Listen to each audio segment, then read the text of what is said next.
Welcome to the Infinite Waves podcast. Today we have Dalyce Reid-Payne from the utility sector, transforming utility experience. Let's get into it. This is the Infinite Waves podcast, where innovation meets imagination. From trailblazing technologies to inspiring stories of leadership, we're charting a course towards the future filled with limitless possibilities. Together with Creative Innovations Lab, let's explore AI and future technology. Welcome to Infinite Waves podcast. I'm Russell Mota, your host, and today here with me, I have an exceptional leader in the utility space who have been responsible for transforming the industry, Dalyce Reid-Payne. Welcome to the Infinite Wave podcast. Thank you for having me. So Dalyce, you started your journey in the customer experience space back in the financial services industry. Yes.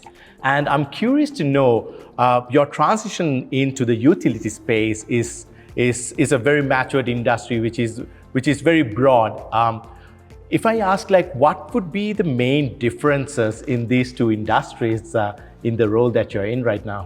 So I would tell you that customer excellence has always been a really important part of what I do. So that's something that I've brought along with me into every different role that I've had. In banking, it's, they're very similar in terms of in banking, it's regulated. Utilities are regulated. So there's similarities there, but I think bringing customer excellence into utilities and having a focus on how we treat our customers and how we can make that interaction better is part of why I made the jump from financial industry to utilities. Okay, so talking about the utility industry, it's a very matured industry. Like I said, it's very stable. It has been stable despite of any economic condition, more or less.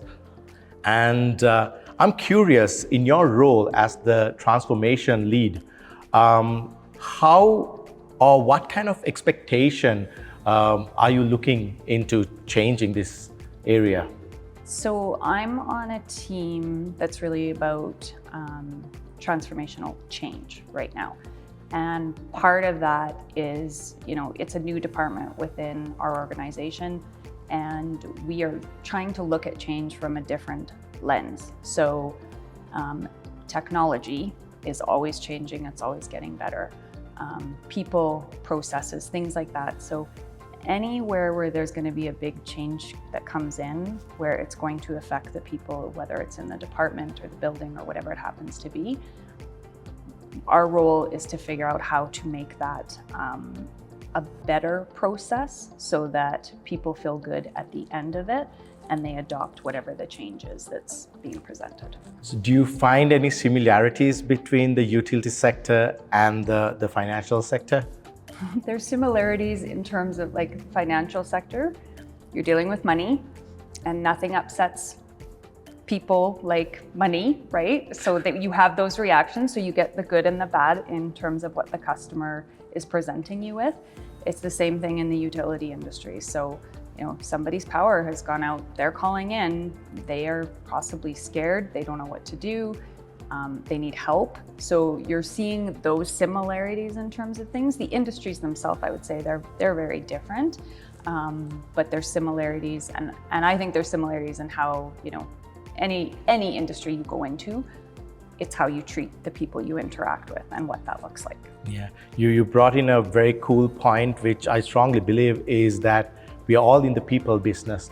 Despite you're in the utility sector or banking sector or any other sector, you're dealing with people. Absolutely. And that delivering that exceptional experience is what we try to achieve at any point.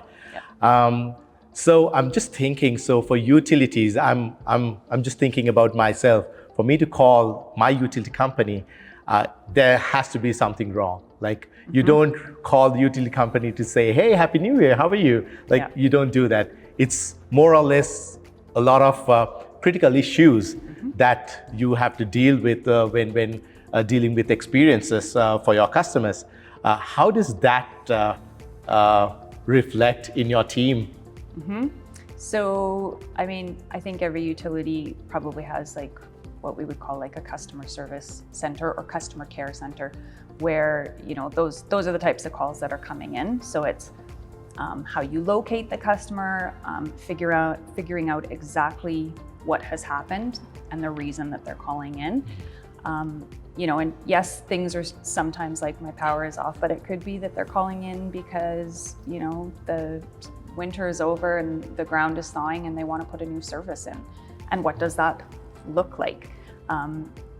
That part of it, you really have to know what the steps are to get the customer to that end goal of, okay, you can turn the power on and their service is working. Yeah, it doesn't sound easy because like everybody wants first contact resolution, like they want that resolution during the call. Immediately. And yeah. And there's a lot of things in our industry where we can't do that in the moment. And then the other thing that I would say about utilities is, there's so many different departments that put together that actual experience for the customer. They may not all face the customer, but they are working behind the scenes, like to make sure that the service is going in the right area and that it has all the appropriate things that it needs. So there's a lot of those kinds of things that are happening. So it takes a village to put it all together.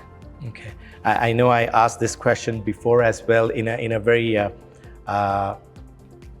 in a similar way, but I just like to understand from your point of view, what kind of a transformational change would you like to incorporate in the process that you mentioned just now?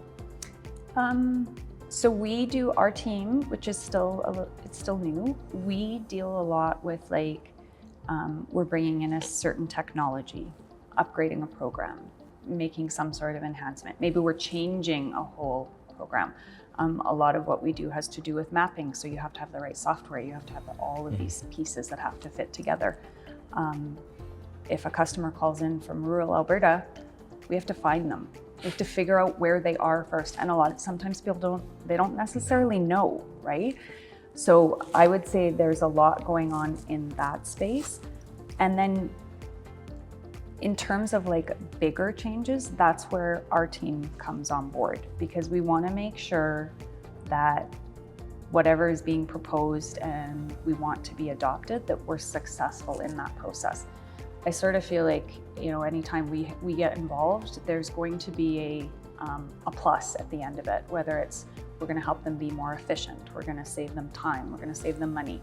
And it might, for this team, it might not be the end customer. Our customers are usually the internal employees who are having to go through this change. So. Okay, very interesting.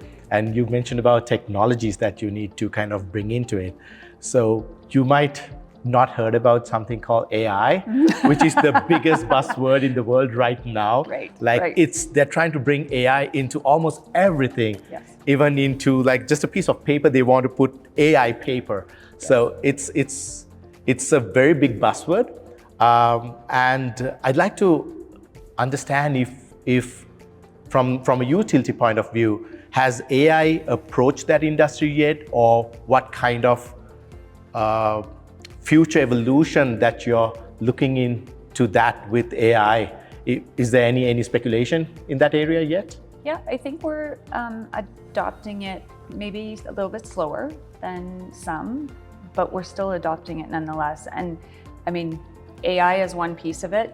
I make the joke that when I'm putting together a PowerPoint presentation or I'm, crafting an email, I love being able to put it into AI and say, can you make this sound a certain way? Or, because it does it just so seamlessly and it takes no time at all. So it's lovely in that way. So I think we've used it in some of those kinds of ways. In terms of future, and this wouldn't just be for utilities, but in any industry that you work in, that employee has repetitive things that they do. They have duties that they have to do, whether it's every day or every week or whatever that happens to be. I see AI transforming that. And I think that probably has already started in different industries, but I think that's going to free up employees to have deeper conversations with customers and conversations that are more focused on maybe the personal side of things and less transactional. Yeah. And I'm just imagining, you mentioned sometimes when you get a call that your experienced agent has to figure out where they're calling from, maybe rural Alberta. So probably maybe with the help of AI, they should be able to just recognize it within seconds and Maybe. help them faster to without doing the background, maybe understanding the background, they could help them faster. Yeah. So it's a possibility. Like I said, I don't know that in utilities we're early adopters to things, but I think eventually everybody, all the industries are going to get on that train, and we will too. Yeah. Yeah. Well, I think that's the time we have for today. Thank you very much for being part of the podcast and sharing your insights in the utility space. It's very interesting. I learned a lot of things that I actually had a lot of questions, and thank you for clarifying so many of them. So how could our audience contact you if they want to get connected to you? I'm on social media, LinkedIn, any of those platforms. You can contact me on Facebook, Instagram, all of those. Thank you very much for being with the show. Absolutely. Thank you for having me.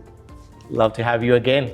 All right, thank you very much. Thank you. Thank you very much for watching the episode with Dalyce Reid-Payne. Up next, we have Grant Laring from Good Lawyer in our next wave. We'll see you then. Thank you for joining us on the Infinite Waves podcast, where innovation never stops. Stay tuned for more insights and stories from visionary leaders, powered by Creative Innovations Lab. Until next time, let's keep pushing the boundaries of what's possible.